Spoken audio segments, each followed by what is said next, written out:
Hello, my name is Rylan Arnott. At 5 o'clock in the morning, my sister and her husband left our 75-year-old mother sitting outside my gate. No knock, no call, just a note that said, "She's yours now." They called her a burden. They thought I'd clean up their mess. Quietly. What they didn't know was, Mom had a secret, a $50 million secret, and when they found out she left it all to me, suddenly they remembered how to say family. But what kind of family leaves their mother in the cold and then begs for her warmth? Do you think they stopped at guilt? Wait until you hear what they tried next. The phone buzzed against my nightstand before the sun had even started to break through the fog outside. I blinked at the glowing numbers on the clock, 5:02 a.m., and for a second I thought it had to be a wrong number. No one called this early unless someone had died. When I swiped to answer, Lucas's voice cracked through the line. "Rylan, you'd better come outside. Your mom's sitting at your gate." I bolted upright, heart thudding, the cold floor making my feet sting as I stumbled into my robe. "What are you talking about? She's in Portland with Isolde." Even as I said it, I knew from his tone that it was true. Lucas wasn't dramatic.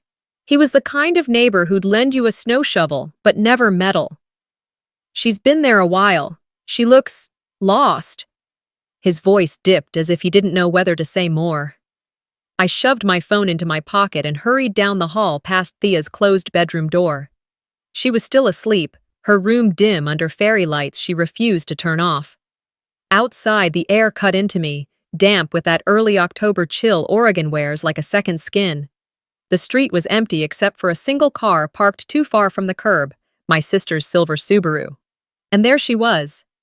My mother, Maven, 75, perched on the concrete step just inside my gate. Her small hands clutched a grocery bag, two suitcases leaning against the fence. She wasn't knocking, wasn't calling, just sitting there like a child sent outside for misbehaving. "Mom?" My voice cracked. "What's going on?" She looked up slowly, eyes rimmed red from the cold. Her lips were pale, her thin cardigan completely useless against the morning damp. She gave me a tiny nod, but no words came.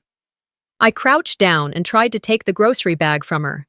Inside, on top of a folded sweater, lay a single piece of paper. "She's yours now." The letters were hurried, jagged, Isolde's handwriting. The paper shook in my hands. I stood up, scanning the street, but the Subaru was gone. No taillights, no sign of my sister or her husband. They'd dumped her and driven off. Burden at 5 a.m. That's what they thought of her. That's what they thought of me. "Let's get you inside," I murmured. I helped her up, surprised by how light she felt. She smelled faintly of lavender lotion and travel, the scent of bus stations, of waiting rooms. Maven leaned into me without protest. Inside, the living room felt like a stranger's place, the dim lamp casting a yellow glow over the sofa. I wrapped her in 2 blankets, turned up the thermostat. She didn't complain, didn't ask for tea. She just sat, clutching the old photo album she'd pulled from the grocery bag. Her hands shook as she rubbed the worn cover. I sat across from her, trying to steady my breathing. "Mom, what happened?" Her gaze stayed on the album. "They said you'd do better."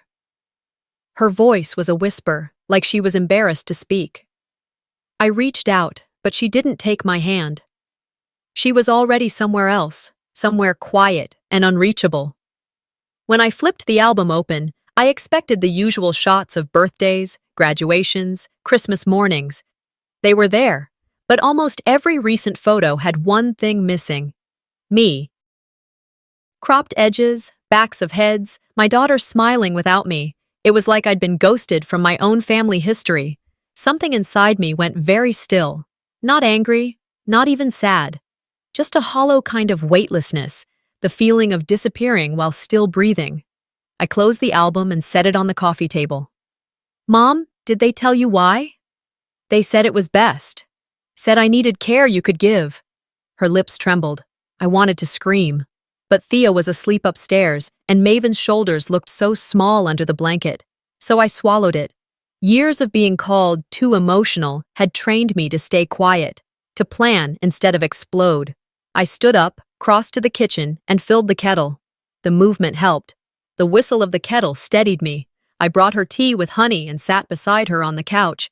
She didn't drink it. By mid-morning, I'd called the library to take a personal day. "Family emergency," I told my supervisor. It wasn't a lie, but it wasn't the truth either. How do you explain that your sister has just handed you your mother like a stray cat? I started rearranging the guest room, moving Thea's art supplies to make space for Maven's things, folding fresh sheets, pulling out an extra quilt. My hands kept moving even when my mind wanted to shut down.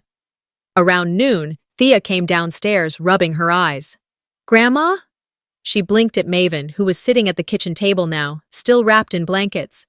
"Yes, honey," I said softly. "Is she staying for a while?" Thea's voice held a mix of curiosity and worry. I glanced at Maven, who was staring at her tea. "As long as she needs to." The afternoon drifted by in a strange fog. I made soup. Maven picked at it.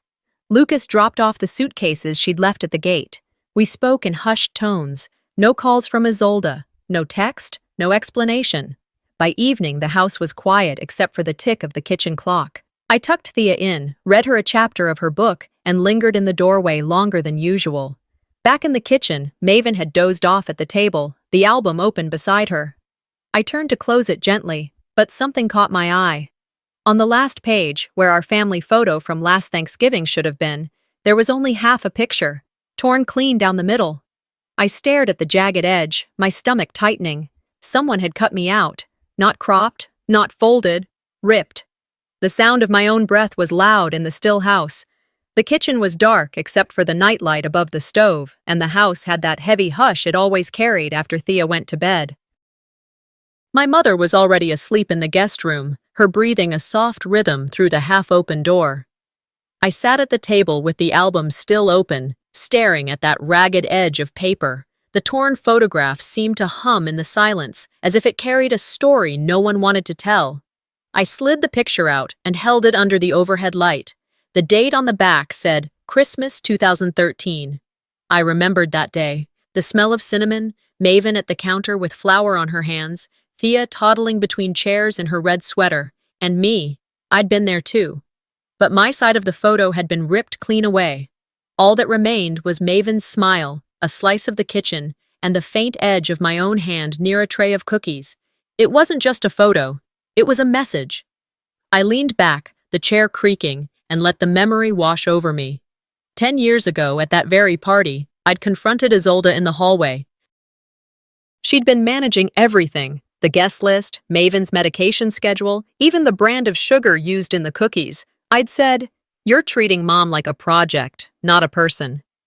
Isolde had looked at me like I was a child making noise. "Stay out of it, Rylan. You don't understand what's best for her." She'd said it loud enough for people in the living room to hear. And Maven, caught between us, had just kept stirring her batter, eyes fixed on the bowl. I blinked hard and placed the photo back in the sleeve. My hands were trembling, but not from cold. The next morning, the house smelled of coffee and toast. Maven sat at the kitchen table, looking out the window, wrapped in the same blanket. She didn't mention the album. She never did. Thea came down for school, kissed Maven's cheek, and asked if she'd like to help with a science project later. Maven smiled faintly and said, "We'll see." After Thea left, I sat across from Maven. "Do you remember that Christmas?" I asked. She stirred her tea. "Some things blur, honey." Her eyes met mine briefly, then drifted back to the window. I didn't push. Instead, I went upstairs, opened a box of old keepsakes, and began pulling out scraps of the life I used to have with them. Name tags from family dinners, invitations, little notes Isolde had sent over the years. One memory rose above the rest. The last family dinner before they stopped inviting me. It had been at Isolde's house, long table, silver cutlery, name cards at every place setting, except mine. I'd arrived late, juggling Thea's diaper bag and a bottle of wine, and found myself seated near the window by the serving trays. No name card, no greeting beyond a quick nod from Isolde. Maven had looked at me once, her eyes full of something I couldn't read. Back then I'd told myself it was an oversight. Now, sitting on my bedroom floor, I knew better. The empty chair had been another kind of message. I went downstairs again, needing air. Maven was napping. I grabbed my jacket and stepped out onto the porch. The sky was gray, spitting a light drizzle. The torn photo was still in my pocket. I pulled it out, traced the jagged edge, and felt that quiet rage rising like a tide. When I came back inside, Maven's purse had slipped off the chair. I bent to pick it up and noticed her old hearing aid case poking out. It was the one Isolde had given her last year. Attached to it was a sticky note in Isolde's unmistakable handwriting. "Please don't turn the TV up after 9. Thanks." I stared at it, the politeness of the note like a knife. Even their gifts had rules, conditions. It wasn't generosity, it was control. Another string tied to Maven, another way to shrink her world. I placed the case gently on the counter. My phone buzzed on the table. A new message from Isolde. "Glad Mom's settled. Let me know if you need any help." I read it twice, a bitter laugh rising but not escaping. Help. She thought dumping Maven at my gate with a note was help. She thought a sticky note dictating how my mother should live was kindness. I typed out a reply, then deleted it. Typed another, deleted again. In the end, I just locked the screen and set the phone face down. Some silences are louder than any answer. That evening, after dinner, Thea sat with Maven in the living room, showing her how to scroll through photos on a tablet. Maven's fingers moved slowly, as though each image weighed something. I watched from the kitchen doorway, that torn photograph still burning in my pocket. Later, after Thea went to bed, I took my coffee and stepped out onto the porch again. The drizzle had stopped, leaving the air cool and clean. I sat on the steps, holding the torn photo in one hand and the hearing aid case in the other. For the first time, I didn't feel just sad. I felt erased, edited out of my own family's story. Inside, my phone buzzed again. I didn't move. The night around me was soft, but inside my chest, something hard was forming. I whispered into the dark, "Help? You already did enough." The words vanished into the damp air. 2 days later, my mother called me into the room and said 10 words that cracked the floor beneath everything I thought I knew. 2 mornings had passed since the torn photograph, and a slow, heavy tension had settled in the house. The October rain had picked up again, tapping against the windows like a metronome. I was in the living room folding a basket of laundry, trying to quiet my thoughts with the rhythm of shirts and towels, when Maven's voice cut through the hush. "I need to tell you something I've kept for decades." I stopped mid-fold. Her tone was steady, but there was a weight under it, like a door about to open after years of being shut. She was sitting on the sofa, hands folded tightly in her lap, staring at the carpet. I set the laundry aside and sat across from her. "What is it, Mom?" My own voice came out softer than I expected. She inhaled slowly. "You think I've lost everything, but I haven't. I never told anyone, not even your father when things got hard. When he passed, everyone assumed I was left with scraps. That wasn't true." She looked up at me then, her eyes a mix of defiance and shame. "I still own 20% of the restaurant chain he co-founded. I never sold my shares." I blinked. "Wait, you still have those?" I remembered the endless meetings, the lawyers, the stories about selling out to pay bills. "I let them think I did," she said, her hands trembling now. "I hid it all, quietly, and now it's worth over $50 million. The room seemed to tilt slightly. I sat back, my fingers curling against my knees. 50 million. The words felt foreign in my mouth. Maven nodded once, as if bracing for judgment. "The documents are in a safe deposit box. The bank downtown. Only your name is on the paperwork. Not Isolde's. Not Malcolm's. Yours." I couldn't find words. For a moment, all I could hear was the rain on the windows and the faint hum of the refrigerator. "You're serious?" I finally whispered. "I'm serious." Her eyes stayed on mine. "I wanted to see how each of you treated me when you thought I had nothing left. I'm tired of being managed, Rilyn. I wanted to know who saw me as a person and who saw me as a burden." I felt my throat tighten. "You didn't tell Isolde." "No," she said. "And now you know why." She hesitated. "If you want to share it, I will not stop you. If you don't, I understand. I only want you to know the truth. I swallowed hard, thinking of the note at the gate. She's yours now. And of the sticky note on the hearing aid. All the small, cutting gestures that had built into a wall between us. I don't know what to say, I murmured. Maven reached for her tea but didn't drink. Then don't say anything yet, she exhaled. Let's just sit. I nodded, staring at the basket of laundry half folded on the floor. Finally, I said, let's get you a proper bed first. It was all I could manage. That evening, after dinner, Thea sat cross-legged on the rug with her colored pencils. She was quiet for a long time, then handed me a drawing. It was a picture of her grandmother standing in a bright yellow circle, like a sunburst. Underneath, in shaky letters, she had written, "You're not a burden. You're a light." I held the paper, my chest tightening. The decision I had been turning over in my head since Maven's confession began to settle somewhere deep inside me. The next morning, I called the library again and told them I needed another day. Family business, I said. My supervisor hesitated, then said she understood. I helped Maven into her coat, grabbed her handbag and the keys. We're going out, I told her. She didn't ask where, she just looked at me and said, all right? The bank smelled of polished wood and faint cologne. A manager in a navy suit led us down a hallway to a quiet room with a steel door. My mother's name was on the form, but only my signature was on the authorization card. I slid it across the counter. The manager nodded and disappeared behind the door. A few minutes later, he returned with a long, narrow box. He set it on the table and left us alone. Maven's hands trembled as she pushed it toward me. Open it. Inside were manila folders, certificates with embossed seals, stock ownership papers, titles, and a signed letter naming me sole beneficiary. I ran my fingertips over the heavy paper, the ink, the signatures. Proof, not just stories. Proof that everything I thought I knew about our family's finances had been a performance. Maven sat back, watching me carefully. I didn't do this to hurt you, she said. I did it to survive, and maybe to test a little, to see who you really were. I closed the box gently. You didn't have to test me, I said quietly. She shook her head. I wasn't testing you, I was testing myself. I had to know I'd given it to the right hands. For a long moment, we just sat there in the muted room, the hum of the bank's HVAC system filling the silence.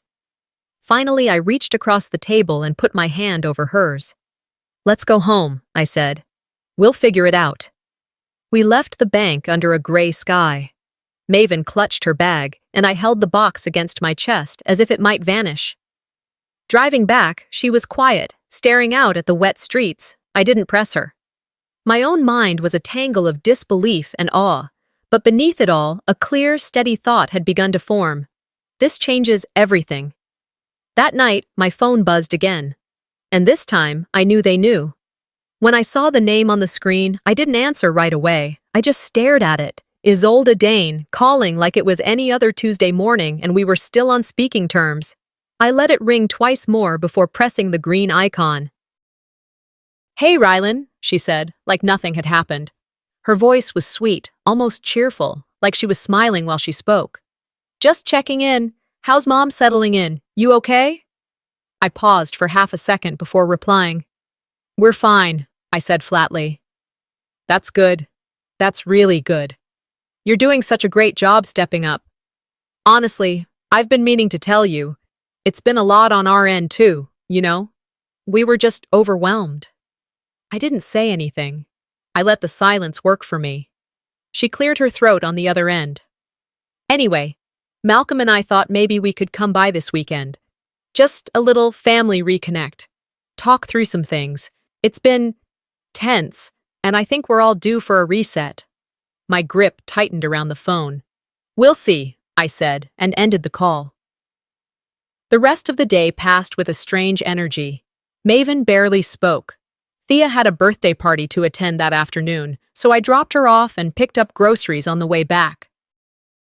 I couldn't stop thinking about Isolde's tone, too friendly, too soft. I'd heard that voice before. It was the same one she used when she needed something.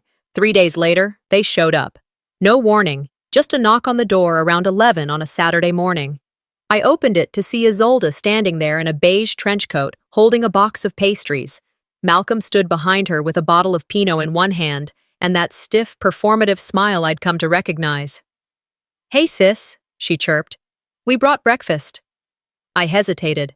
"You should have called." "I figured you'd say no," she laughed, breezing past me into the kitchen like she still lived here. Malcolm followed without making eye contact. They set their offerings down on the counter, talking over each other, complimenting the house, asking if Maven was up for visitors. I made coffee just to have something to do with my hands. "She's sleeping?" Malcolm asked, peering toward the hallway. "She's resting," I said, keeping my tone measured. We sat around the kitchen table with mismatched mugs. Isolde kept the conversation light. School, work, local news. I didn't engage much, and she noticed. Her smile started to falter about 20 minutes in.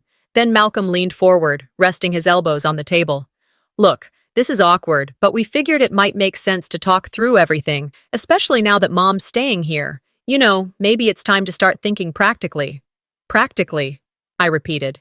"Yeah, like, what's fair?" he continued. "We all helped with Mom over the years, maybe not equally, but emotionally, financially. We all had a part." I turned to Isolde. "So, is that what this is? You bring pastries and now we're talking about divvying things up?" Her mouth tightened.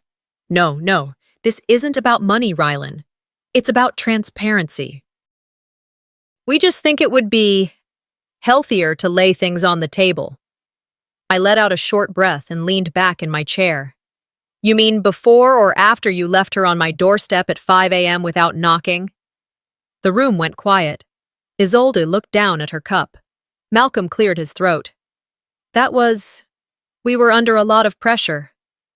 "She's your mother," I said calmly. "Not a bag of laundry." Neither of them had anything to say after that. They finished their coffee quickly. I didn't walk them out. Maven didn't come out of her room the entire time, but I knew she heard everything. When I peeked in later, she was lying on her side, eyes open, staring at the wall. She didn't speak, but I caught the tiny shake of her head when I asked if she wanted tea. That evening, I was in the kitchen cleaning up when I saw it again. Her hearing aid case, sitting on the windowsill above the sink. The same one with Isolde's sticky note still clinging to the lid. I picked it up, turned it over in my hand, then walked to the trash and dropped it in. Enough. I sat down at the table, opened my notebook, and wrote one sentence at the top of the page. "Do not let guilt make you give away what was earned through pain." I stared at it for a long time before closing the notebook and slipping it into the drawer. That line wasn't meant for them. It was meant for me. A reminder that no one, no matter how much they cry about being left out, deserves to rewrite the story they walked away from. That night, I slept lightly. I woke up around 2 and checked my phone out of habit. No new calls, no messages, just the lingering weight of their visit pressing down on everything. But I was ready now. I had drawn my line. The next envelope came in the mail, stamped, signed, and reeking of legal threat. The letter arrived on a Monday, thick envelope, stiff paper, certified, the kind of mail that doesn't carry good news. The kind that stinks of paperwork and threats. I knew the second I pulled it from the box that whatever was inside, it wasn't going to be an invitation to brunch. I opened it at the kitchen table, hands steady but stomach already tight. Maven was drinking her tea across from me. She didn't ask what I was holding, just watched as I unfolded the document, page after page, until the line that hit hardest landed like a slap across my chest. The undersigned believes that Rylan Arnott may have unduly influenced Maven Arnott, who, due to her advanced age and potential cognitive decline, may not have been capable of making sound financial decisions. I didn't even realize I'd gone still until Maven reached across the table and gently took the letter from my hands. She read it slowly, without expression, her eyes moving across each line like she was tracing something she'd already seen in a dream. Then, without saying a word, she folded the paper neatly, slid it back across to me, and stood up to rinse her cup. It wasn't anger on her face, it was resignation. And somehow, that made it worse. By late afternoon, I was sitting in my car outside the clinic where Dr. Helen Takami worked. She had treated Maven for years and was the one who had signed off on her annual cognitive screenings. The office receptionist remembered me. I asked if Helen had a few minutes. 20 minutes later, I was in her office, knees bouncing slightly as I explained what my sister had done. Helen frowned, flipping through Maven's chart on the computer. I saw your mother not even 6 months ago. She passed the MOCA test with flying colors. That woman still has a sharper mind than most 50-year-olds. I need documentation, I said. Dates, signatures, copies. You'll have it by tomorrow, she said without hesitation. This is disgusting. I drove home in silence, the city blurring outside the windows. When I pulled into the driveway, the porch light had flicked on. Maven was inside reading, her glasses low on her nose. I told her what Helen said. She nodded, quiet as ever. There's one more person you need to call, she said, folding the corner of her book and setting it down. Who? Edric Wells. That name hadn't crossed my mind in years. Edric was our old family attorney before he retired. A kind man, meticulous, who once let Thea sit in his office and draw on his legal pads when I brought her to a meeting. I found his card in a small accordion folder Maven kept in her nightstand. The number was the same. When I called, his voice came through the line like gravel wrapped in velvet. Rylan Arnott. That's a name I didn't expect today. I told him what was happening. The lawsuit, the accusation, the fact that Maven had put everything in my name because she didn't trust the others anymore. He listened without interrupting. Your mother asked me to record a video 6 months ago, he said at last. Just in case. My heart paused. She did? Yes, we had a feeling this might happen. I could hear him adjusting papers on the other end. She made a clear statement. We notarized the paperwork. She even insisted we make digital and hard copies. Want me to send you a link? I want all of it, I said. Digital, hard copy, backed up, every version. Consider it done. And Rylan? Yeah? She's not the one losing her mind. Your sister is. The next morning, I sat at the dining room table with my laptop open. The email from Edric arrived around 10:30 a.m. Attached, a PDF of the statement, an MP4 video, and scans of the notarized documents. I clicked the video first. Maven sat straight in a well-lit office. She wore a soft blue blouse and her church necklace. Her voice was clear, firm, unwavering. My name is Maven Delora Arnott. I am of sound mind and body. I have chosen to leave my remaining financial assets, including my shares in Delora's dining company, to my daughter, Rylan Arnott. I have made this decision based on trust, compassion, and years of observation. No one has influenced me. I have not been coerced. The video ended with her signing a document in front of a notary and Edric. I leaned back in my chair, breath caught halfway in my chest. It was undeniable, it was clean, and it was enough to burn through every accusation Isolde had put on paper. I stood up, grabbed my phone, and stepped out onto the porch. The cold air cleared my head. When she answered, her voice was syrupy. Hey, Rylan, did you get our letter? I did, I said, voice even. Do you still want to keep this quiet and classy, or are we going public? There was a pause on her end. Excuse me? You heard me. You're not thinking clearly, she said. You're making this ugly. Ugly started when you dumped Mom like she was expired milk. She clicked her tongue. You're emotional. And you're sloppy. Her tone turned sharp. Do what you want. You'll look crazy before we do.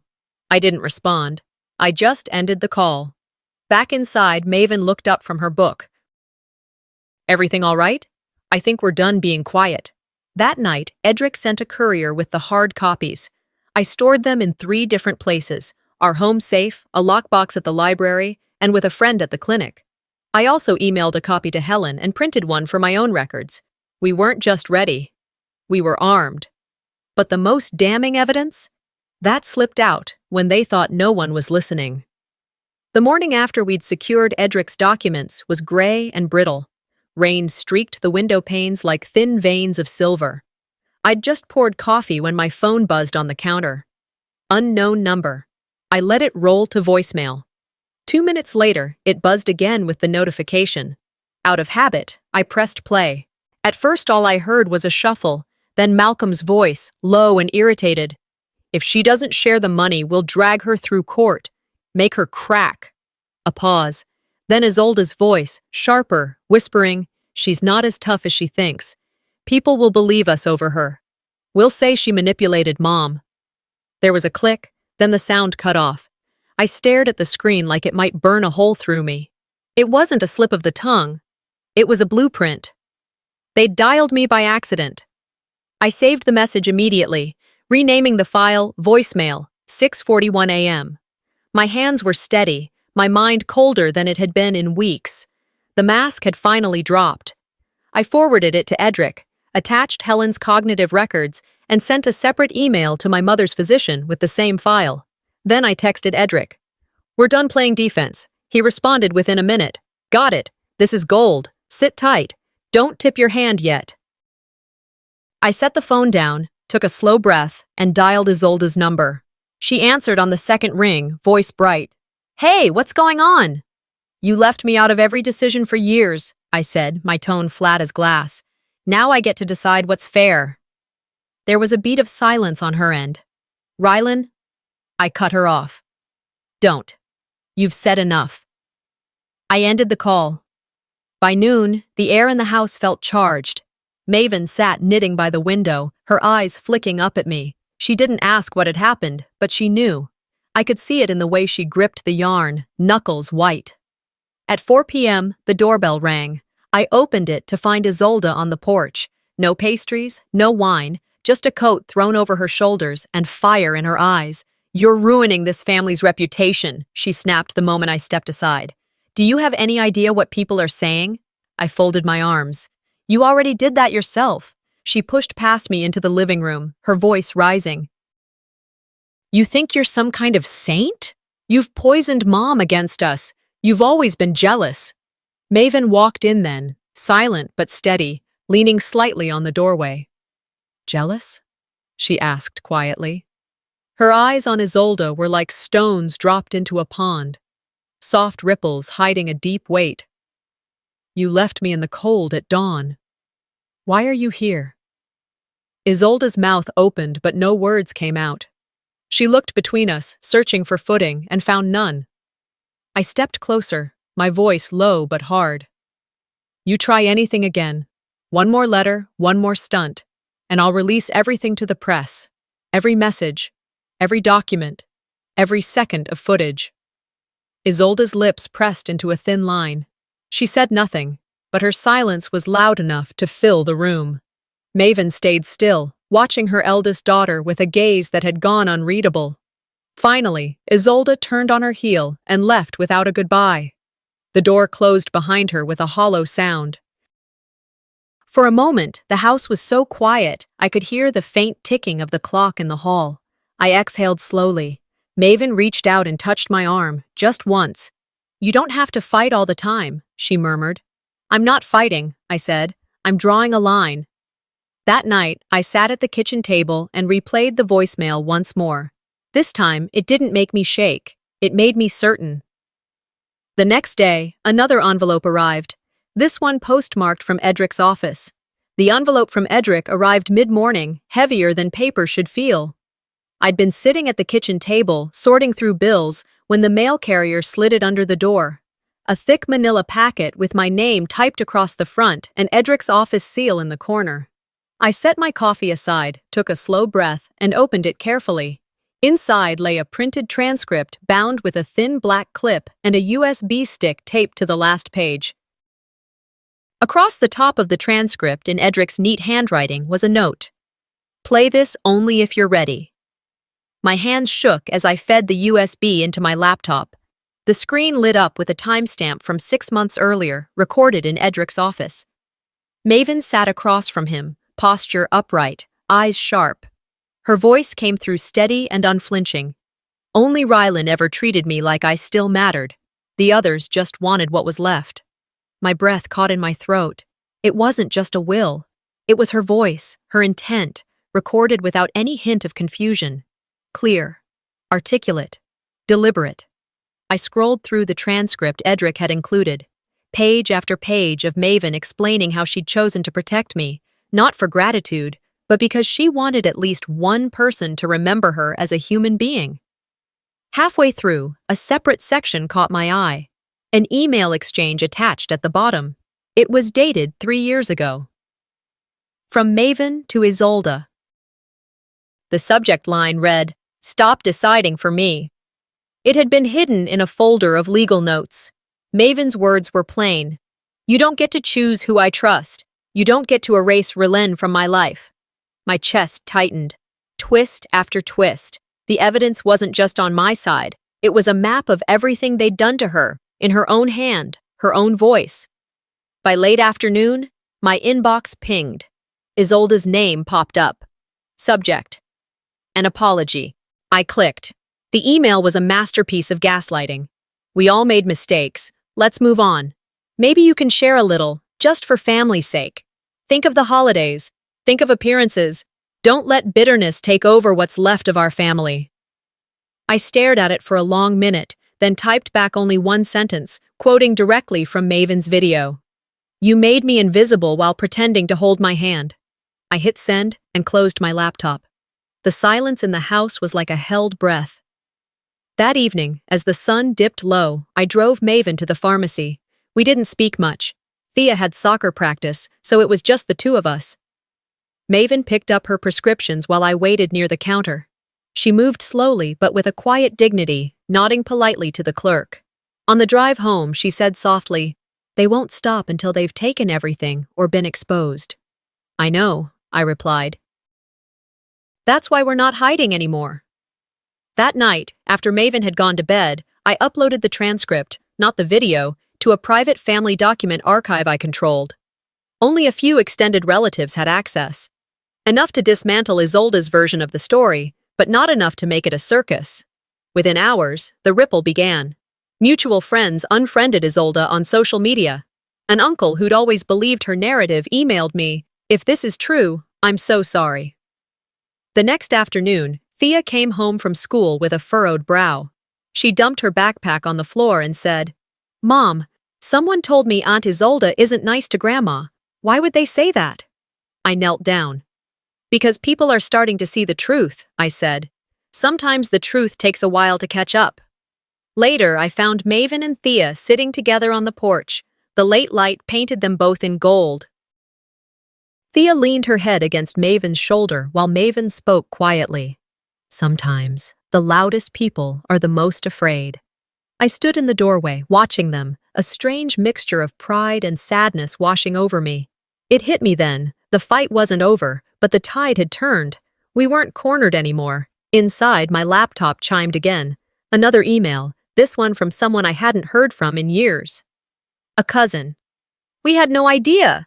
Tell your mom we're thinking of her." I closed the screen. My heart felt like a weight and a wing at the same time.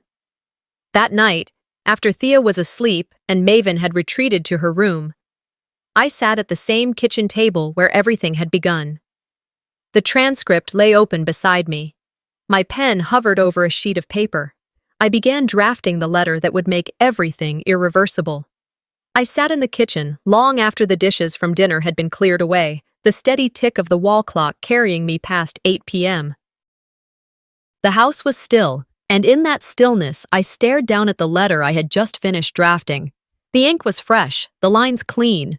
It wasn't poetic. It wasn't dramatic. No clever turns of phrase or barbed accusations. Just 12 words. "This is to confirm I will not share 1 cent of my inheritance." 12 words. That was all it took to close the door on decades of noise, manipulation, and obligation. 12 words that weighed more than any essay of grievances ever could. I slipped the page into a heavy legal envelope, added the notarized copies of the asset transfer, and pressed the flap down firmly with the flat of my palm. My fingers lingered there for a moment, as if sealing something larger than paper, sealing off an entire past. Then came the second envelope. That one carried sharper teeth. A cease and desist. Addressed to both Isolde and Malcolm, it warned in exacting legal language of the consequences should they attempt to harass, contact, or manipulate either me or my mother again. It was not a plea. It was not a threat. It was a boundary carved in ink and law. The next morning, I drove Thea to school, her backpack thumping lightly against the seat as she hummed some tune I didn't recognize. After I kissed her cheek and watched her walk through the double doors, I headed for the post office. The envelope felt heavier than it should have in my hands, though maybe that weight was mine, not the papers. The clerk behind the counter scanned the certified mail, slid the receipt across the counter, and offered me a polite smile. Hope whatever that is gets where it needs to go. I returned the smile faintly. It already has. The silence that followed was staggering in its own way. No phone calls, no accusatory texts, no half-voiced apologies dripping in manipulation. 3 whole days passed without a single sound from my sister or her husband. It was as though they'd been erased from the map, and instead of chasing the silence, like I might have in the past, I let it rest. Maven noticed. She always noticed. One morning, as I poured her coffee into the pale ceramic mug she favored, she said quietly, "You didn't lose your temper. You found your voice." I paused, the warmth of the mug radiating through my hands. I turned toward her, really looking. For the first time in a long while, she seemed lighter. Not younger, not stronger, just freer. It was long overdue, I told her, and I meant it. That afternoon, I found her in the living room, her scarf loose around her shoulders, a separate folder spread across her lap. I hadn't seen this one before. She flipped through pages with deliberate hands, signing her name at the bottom of one form, then moving to the next. "What's that?" I asked, easing down onto the sofa beside her. "I'm giving a portion of my old business shares to Benny," she said matter-of-factly. I blinked. "Benny?" She nodded, not looking up from the forms. "He worked in the kitchen the year your father died. He was the only one who didn't walk out when things got ugly. Stayed late, covered shifts, brought food when we didn't ask. He never asked for anything, never told anyone." Her words hung in the air. There was something sacred about it. A man quietly standing beside her when the world chose absence over loyalty. "You don't owe him that," I said softly, careful not to break the moment. "I know," she replied, her tone steady. "That's why it means something." She mailed the forms the next day. No announcement, no speeches, no guilt-soaked explanations. Just a single, decisive act of gratitude for someone who had given without keeping score.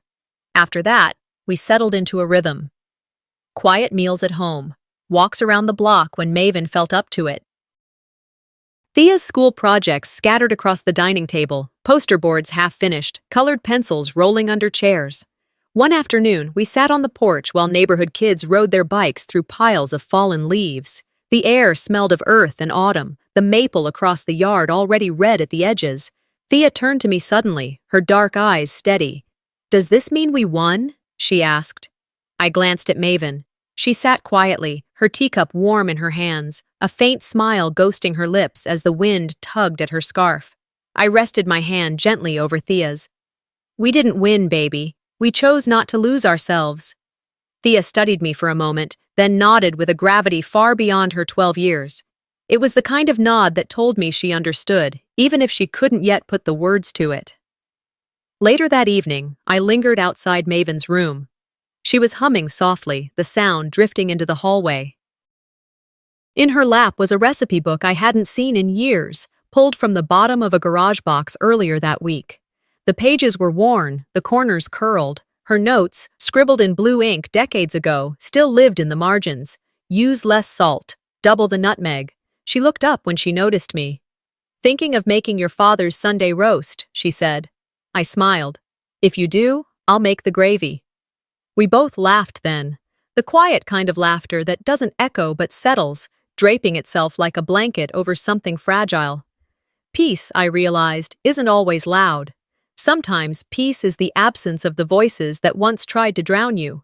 Sometimes it's the quiet routine of morning coffee. Sometimes it's a child's question answered honestly.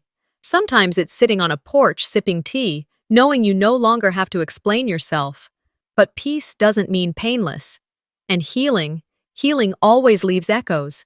The storm rolled in just after midnight. Not a dramatic one, just a steady, persistent rain, drumming softly against the roof and windows like someone trying gently, insistently, to be let in.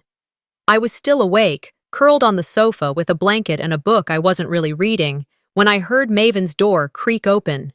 She shuffled down the hallway in her slippers, then paused by the window in the front room. I didn't say anything. I just folded the blanket back and joined her. She didn't look at me. Her gaze was fixed on the wet street outside, where the lamplight bounced in long, liquid streaks across the pavement. We stood there in silence for a moment before she spoke. "I knew they'd leave me at your door," she said, voice low but certain. "I just didn't expect it to hurt so much." I reached for her hand. It was cooler than mine, a little shaky, but she didn't pull away. For someone who had always been so composed, so proud of her ability to stay quiet, to not complain, it was the most vulnerable thing she'd said since all of this began. "I'm sorry," I whispered. She squeezed my fingers lightly. "Don't be. You opened the door." We sat together in the dark for a while, listening to the rain. It didn't feel like an ending. It felt like an echo of something long buried finally surfacing.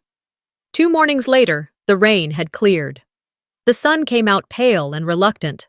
I packed a folder into my canvas tote and drove to the community center on Jefferson, where the town held its small events and weekend art classes. Thea had painted her first cat here. Maven had taught ESL to newly arrived women here years ago, before her arthritis set in.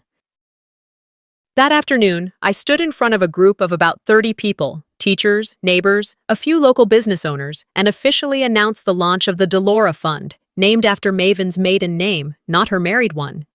"Because," I said, looking over at her sitting in the front row beside Thea, "she was more than a wife, more than a mother. She was a mind of her own long before anyone asked her who she belonged to."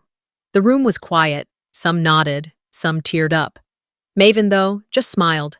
That knowing, private smile that said, this was never about revenge. It was about memory, about reclaiming it. We used the fund to provide small scholarships for older women going back to school, or for women leaving unsafe households trying to restart their lives. The first recipient was a 53-year-old grandmother who had enrolled in a welding certification course. Maven met her later that week and said, "I started late too." A few days later, Thea came home from school carrying a handmade card. She had glued magazine cutouts onto it, flowers, a bright sun, a coffee cup, and in the center her own scribbled words, "You're still here. That's what matters." She handed it to Maven that evening at the dinner table. Maven opened it, read the lines slowly, and then, for the first time since she came to my doorstep, she cried. Not loud, not dramatic, but her shoulders shook and her face crumpled, and she held that card like it had been stitched together from every piece of her that someone had once tried to discard. I wrapped my arms around her from behind, and Thea pressed close too, and we didn't say anything, because sometimes the right thing isn't something you say, it's something you let someone feel, without asking them to explain. Weeks passed. The season turned again. Leaves fell, then frost crept in, and the world turned a little quieter. Isolde and Malcolm never reached out. Not a letter, not a call, no pop-up visits with baked goods or thinly veiled negotiations. Their absence became its own presence, like a shadow you stop noticing after a while, until you remember it was there. They disappeared from holiday gatherings, skipped the family newsletter that our aunt still insisted on sending out every December. No one ever said they were ashamed, but no one stood up for them either. And honestly, that was enough.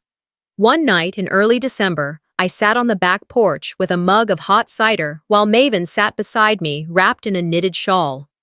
Thea was inside, watching a holiday movie, her laughter echoing through the open window. "I thought," Maven began, staring out at the moonlight across the lawn, "that when this all ended, I'd feel vindicated, like I'd won something." I looked over at her. "Do you?" She shook her head. "I feel free and tired, but not angry anymore. That part's gone." I nodded, tracing the rim of my cup. "Justice doesn't always roar, does it?" She smiled, and I knew she'd heard the echo of her own words in mine. "No," she said. "Sometimes it just walks quietly beside the right person." I sat with those words a long time after she went to bed. Thea came out to kiss me goodnight, her small arms around my neck, her breath warm against my cheek. "Is Grandma okay?" she asked. She's more than okay, I replied. She's finally home. And so were we. Sometimes, justice doesn't come with noise. It arrives in silence, through choices, boundaries, and quiet strength. This wasn't just a story about money. It was about dignity, about refusing to be erased by the very people who once called you family. Have you ever had to draw a line with someone you loved? What would you have done in Rylan's place? If this story moved you, don't forget to like, comment, and subscribe. More real-life inspired stories like this are coming. Stories about truth, family, and the power of standing your ground.